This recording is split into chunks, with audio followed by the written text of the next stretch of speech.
So good morning, everybody. My name is Karla Wesley. I'm the Chief of Programming and Training for the United States Peace Corps, the European, Asia, and the Mediterranean regions. And one of the things that we are most delighted about is the opportunity to share the story of our relationship with the Peace Corps, the United States government, and the Kyrgyz Republic with you today. We know that you've had a wonderful start off to this celebration, and it's an honor for the Peace Corps to be here and to be able to celebrate the independence of the Kyrgyz Republic. Thank you, Mr. Ambassador, for the opportunity to collaborate with you on this special event.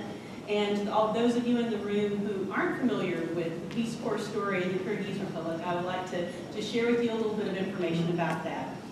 So back in 1992, since that time, we've had over 900 Americans who have served in the Kyrgyz Republic. They have worked primarily in education. Over 500 of the 900 have worked in education. There are currently 79 volunteers in the Kyrgyz Republic. They work in education, health, and community economic development. And our most recent group just swore in August 29th. Now I'm going to embarrass some of our colleagues here in the room because we have our PCVs who have served in the Kyrgyz Republic. Could I ask you to please stand?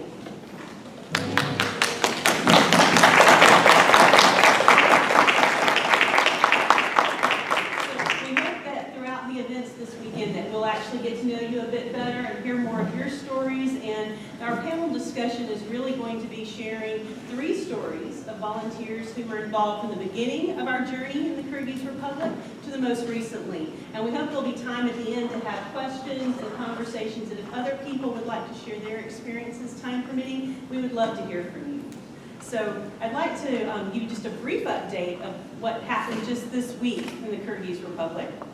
I don't know how many of you have been paying attention to the world news, the Washington Post, CBS Sports, but the World Nomad Games have been held, and you could not look for a more wonderful example of friendship and collegiality and sportsmanship between our two nations and the spirit of camaraderie. And I'm happy to report that just as we anticipated, the Kyrgyz Republic has won the majority of medals. However, our small team of 18 Peace Corps volunteers with some cowboys from Wyoming and some Native American participants who also helped join the team, we actually have been able to achieve 3 bronze medals. So I think that's quite achievement, given the skills and expertise of all the competitors. And what a wonderful way to celebrate our friendship and our work together, because that is so much about what is at the heart of Peace Corps. It's about friendship and working together in service to the communities that we spend our time in. So I'm going to pass the baton over to our PCVs who are here today, our returned volunteers. And our panelists begin with Lawrence Held. Larry was one of our first group of volunteers to arrive in 1992. Sitting next to him is Linda Blaine. Linda was in our 7th group of volunteers that arrived in 1999. And Gus Hulin, who is with us, was in our 22nd group of volunteers, and he just recently finished his service in December this past year. So, Lawrence, without further ado, I'll turn the microphone over to you. It's really, really terrific to be here. Especially those of us from the very first early days. It's very hard to believe that we're kind of oxacals now, or graybeards of the group. It's really great to see some other folks like Todd Drummond who were there in those early years. And, you know, fair warning, there's so many stories that, I'm so excited to tell. And, looking out and seeing some of the faces of relatives of people who meant so much to us when we were there, and students of volunteers when we were there. It's pretty overwhelming. So there were a couple of sort of key themes I wanted to mention to kind of get hopefully a discussion going. I'm really looking forward to hear how things went kind of in the middle years and then how things are going now. And I don't want to take too much of their time. But I do hope to really convey in a very brief period how special that time was. The stars aligned in a way, I think, on both sides, really. Although I'll talk about Ambassador Tokyo in just a minute. But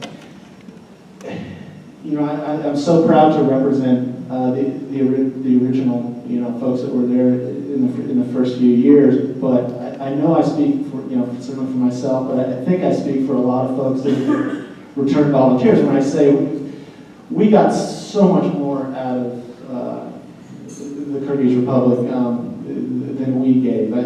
And in particular, Ambassador Toktagulov, I really appreciate how you feature Peace Corps as part of the 25th anniversary, because I think it's such a, it goes hand in hand. In a lot of ways, I think you're the right ambassador at the right time in the right place for the 25th anniversary, because you typify the openness and welcoming tone that was set way back when we first got there. And I know that, and you even said it in your introduction again today, you thanked us for the 2 years that we gave to the Kyrgyz Republic. But again, I think the Kyrgyz Republic gave us much more back. And I know that your youth experiences with Peace Corps were very positive, and that was very formative. And it's very touching to hear you say about how we gave so much. But a lot of the early friendships that were formed in those early days, and I'm sorry to ramble a little bit, I'll get to my main points in just a second, but I was particularly struck, for example, I'm really kind of sorry to see all the government officials and academics kind of bolt, because here we are with return volunteers and people who, primarily from Kyrgyzstan, who were basically really invested in Kyrgyzstan. I was really kind of hoping that this panel could, and I think it still could, I think it'd be a great discussion to sort of talk about how things are in a much more sort of loose, informal way. I was particularly struck, for example, by Wayne Merritt's comments about how in the very early days this friendship, and also Ambassador O'Keefe's comment about interest versus friendship. I think there's a lot there that can still be discussed. I think the seeds that were planted in those early days, in sort of in the more formal ideas that I had, just to sort of set the discussion. I'll talk about this more, but the staff that we worked with at the Peace Corps originally, and then the students we had and families we had, it's really a unique story, and it's something really special. I hope we can talk about it more in a bit. So what I'm going to do is kind of whiz through some of the key themes that I really kind of wanted to talk about, so I don't take up too much time. But very briefly, again, my name is Larry Held. I was there for, actually, Peace Corps got set up in the country in '92. We didn't actually arrive till the spring of 1993. In a lot of ways, that's a very important date when you think about it, especially vis-a-vis the other, and getting back to this openness and welcomeness. This starts from the very, very, very beginning. If you look at how Peace Corps started in Uzbekistan at one extreme, maybe in the middle Kazakhstan, and then Kyrgyzstan at the other end of the extreme, it was alluded to in some of the earlier panels that to put it pleasantly, these were crash programs that were set up overnight. You had James Baker, for example, who was a Secretary of State at the time, and then the Clinton administration took over.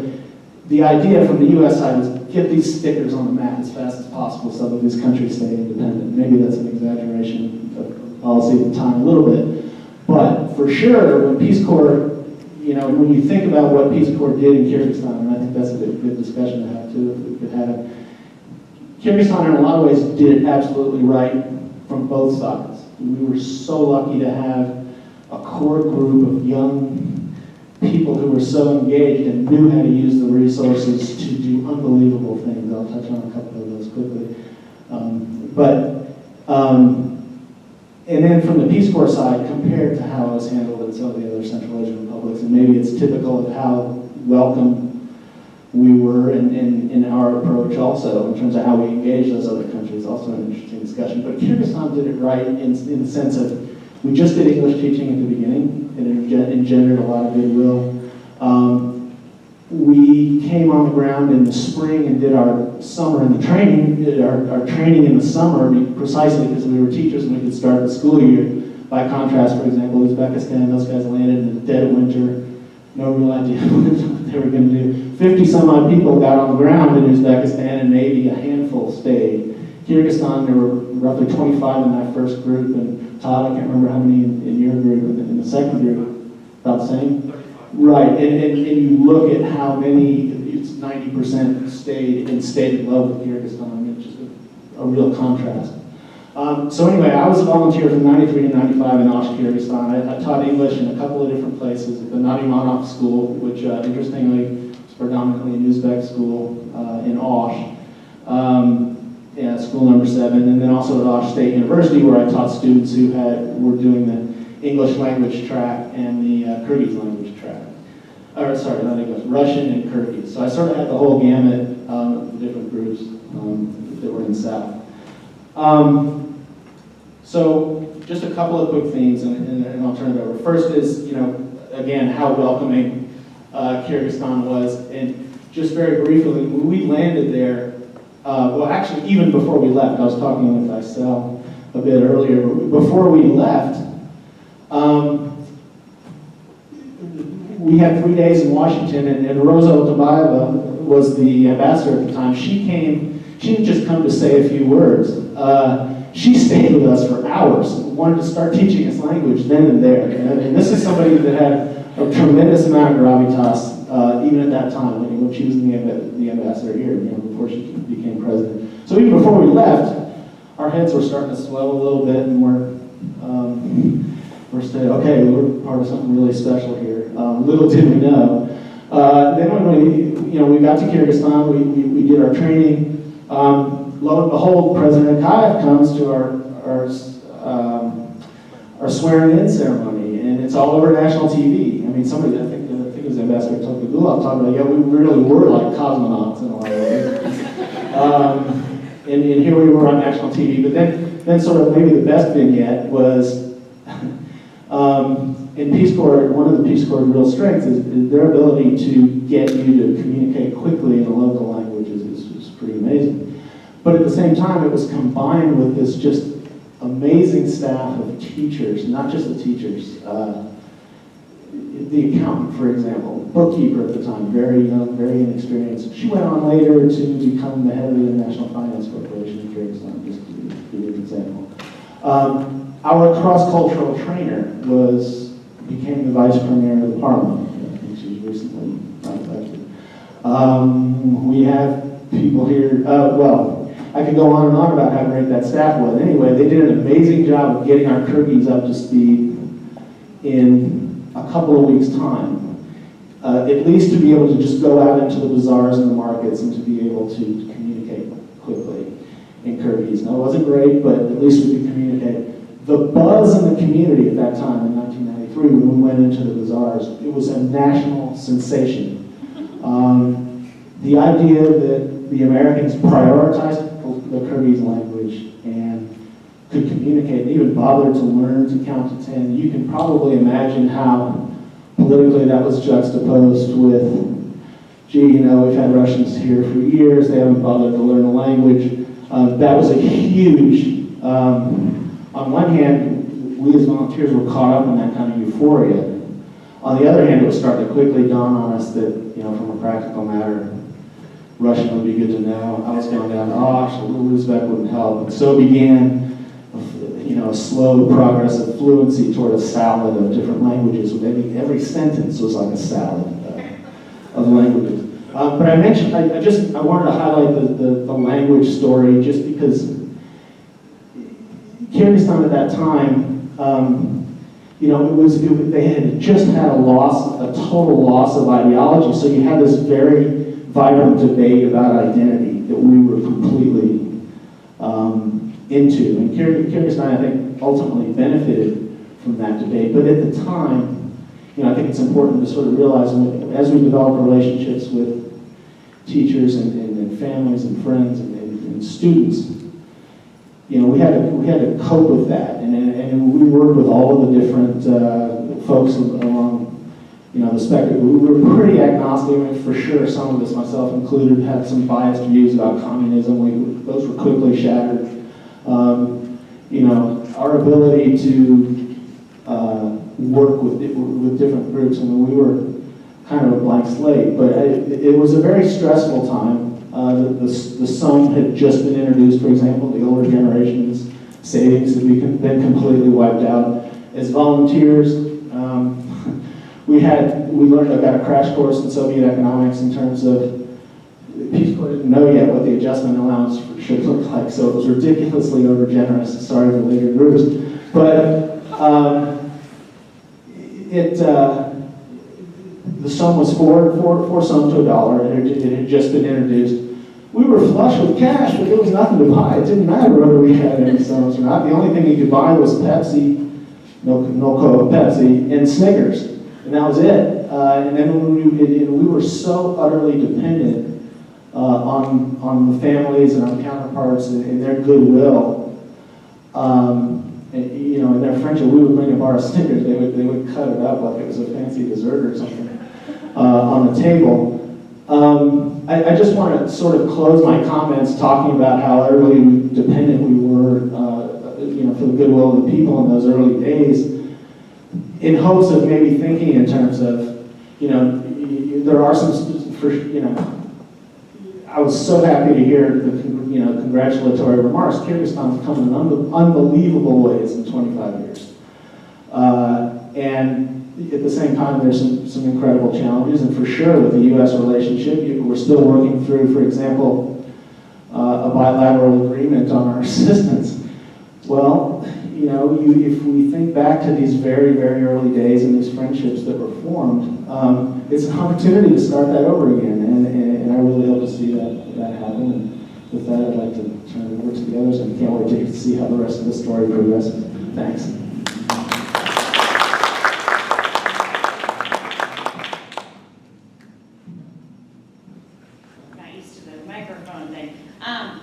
I'm Blaine. I was like E7, so 99 to 2001. Larry and I were talking about earlier about how we were kind of the more isolated groups, because when I was there, it changed quite drastically. But when I first got there, you didn't have email or anything like that, because there was no way to check it, even if you had it. So, but by the time we left, by the time our group left, there was several internet cafes in the capital, and things were kind of changing. And within a few years of our ending service, we heard that the volunteers all had cell phones, and it was just, yeah, it was very different. And you're imagining a volunteer in their outhouse on a cell phone was kind of strange.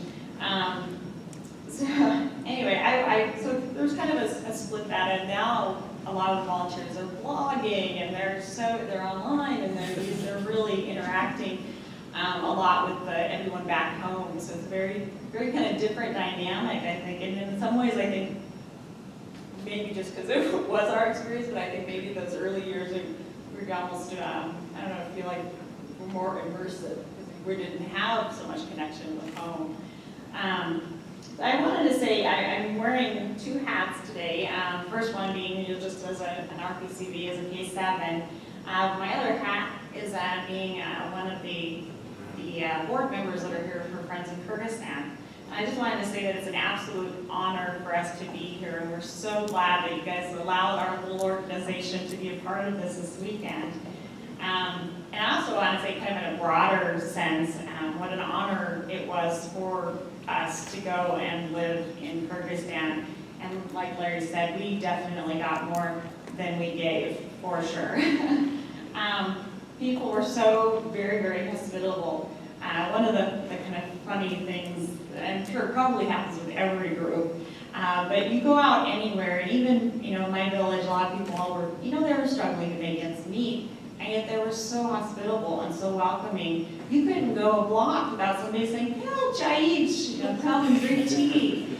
So much so that became kind of a verb for us. It was like, where were you? We were waiting for you for an hour. Oh, sorry, I got keliched, I got chai. So it was such a wonderful place to live, and I lived with a Kyrgyz family, and they were just wonderful. I miss them. I don't want to talk very much about it because it makes me cry, but I miss them a lot. Even after 15 years of being back here, I still miss them every day. Another thing, The kind of funny thing that I just wrote down to mention is earlier, the first panel, people were talking about their experiences with going out to Lake Issyk. And that's kind of a funny thing is anywhere you go, that's the first thing Kyrgyz people ask you when they meet you. They say, oh, you're from America or wherever. Have you seen our lake? That's always the first question, because they're just so proud of that lake. And I ended up getting to live on that lake for 2 years, and it was wonderful. To kind of switch hats again, the Friends of Kyrgyzstan hat. Just a shameless plug. We are currently raising funds to support grants in Kyrgyzstan. Last year we funded several, including a financial literacy program, a fitness room at a school, teacher training exercises. Right now we're reviewing 5 different proposals from current volunteers to teach, a lot of it is education. Education centers in schools, teacher training groups, what else? A dance studio for a school. We would love to be able to fund all of them, but right now we don't have the funds to do that. So, shameless plug. If you want to go and get involved and give us a donation, we would really appreciate it. We're all volunteers, so all of the money, other than a little tiny bit we have to pay to keep our website up and running, goes to fund projects. And we actually today, they told us we weren't allowed to sell anything here today. We just didn't get permission in advance. But if you happen to make a donation of $15 or more today, we will give you a t-shirt. We won't tell you a t-shirt, but we'll give you Friends of Kyrgyz. Alice, one of our board members, is And demonstrating. this will fund the grant project she's talking about, so if you'd like a lovely t-shirt to show you are Friends of Kyrgyzstan, please go to friendsofkyrgyzstan.org, make a donation of $15 or more, and we will give you one of these lovely shirts as a thank you gift.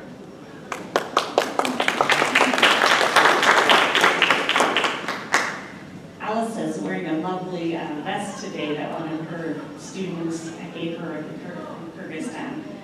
So, Bonus of being a friend of Kyrgyzstan. yeah. Kyrgyzstan gives back, more than we give, always. Absolutely. So I didn't really have a whole lot to say other than it was just such a wonderful honor to be able to serve there for 2 years, and I don't know what else to say. It was a wonderful experience, and it changed my life. Alice and I were actually talking about that, how it changes you. I went there thinking maybe to go into teaching, and I ended up going into rural development instead. So it changes your life, it pushes you in new directions, and generally I think it's for the good. So with that, I guess I will turn it over to our more recently returned. Саламатсыздарбы, саламалейкумдер, кандайсыздар? Жақсы. My name is Wesley. I just recently returned December 2015 from serving in Kyrgyzstan.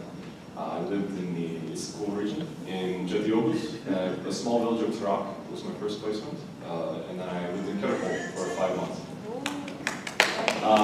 While I was there, I mainly worked in community economic development. I did projects related to computer fluency in education, agricultural products within my first village, as well as I taught some guitar and English always. And I actually worked with a previous RPCV who is part friend of Kyrgyzstan. His name is Andrew Kushner, and he has an organization in Kyrgyz where they make products such as shodoks and fushuks, and they sell them in America. And he's our current president. He's the current president. So, in a contrast to the migration of changes that we've seen, kind of the idea of, Linda was just talking about cell phones becoming a thing, and being able to talk while you're in the outhouse. And for us, it became more of, you can now watch a video while you're in the outhouse on your iPhone, if you choose to do so. And it's interesting to see kind of these areas of development, whereas even in Kyrgyz, which is a tourist city now where many hikers come in the summertime and people come to ski in the wintertime. the host family I lived with had a beautiful house with a gas stove, and they had TV, and we had iPhones, and we still had .com, and the outhouse in back, and it was kind of this very interesting eye-opening thing of how you can have such advancement in one way, yet still have kind of a slow sense of development while maintaining really traditional values and feeling strong and prideful about those values. I don't really have much prepared. A lot of things have been said. It was really interesting. In response to your comments about culture in America relative to Kyrgyzstan, I actually sought out a Kyrgyz restaurant in Chicago. I've seen two of them. I know there are three. So I went to Bedeke, I saw by, I know there's Jibekjalu, and I met a taxi driver who was Kyrgyz, and he fights MMA in Chicago, it turns out. There is a Kyrgyz newspaper published in Chicago as well, that I've sought out, which is quite interesting. So there is a large contingent of Kyrgyz immigrants there, and they seem to have tried to create a semblance of one within the Chicago region. But outside of that, it is very difficult to find people from Kyrgyzstan, it seems. So it's interesting, your mission is very good, I think. What else is there to say is that I also really enjoyed my time there, doing community development, and it was interesting to actually be there for the first parliamentary election as well, because you can see how the citizens of Kyrgyzstan were very participatory and very excited for this election, and the process of democracy happening. It was kind of astounding to see not only within the villages and communities, but also the stories on the television. The joke we would have is when my family would sit down to watch the news at night, the joke was that we watched them watch TV because we couldn't fully understand everything that was on the TV. So it was kind of a fun time. And also the things that came along with the election, for example, like all of the billboards for the many different parties and the unique ways they would advertise themselves to be kind of the most Kyrgyz and prideful. The one that really sticks out in my mind is there was a billboard of, I can't remember the exact name of the party, but it just said the name of the party, and then it had a man with his horse. It said nothing about what they wanted to do for the country, but it really gave you a sense of the national pride in a way. And I want to just thank everyone at the Peace Corps and the Kyrgyz Embassy for inviting me to speak here as well. And I hope you have some questions. And what I wouldn't do for a cup of milky chai and some optional food right now. So thank you all.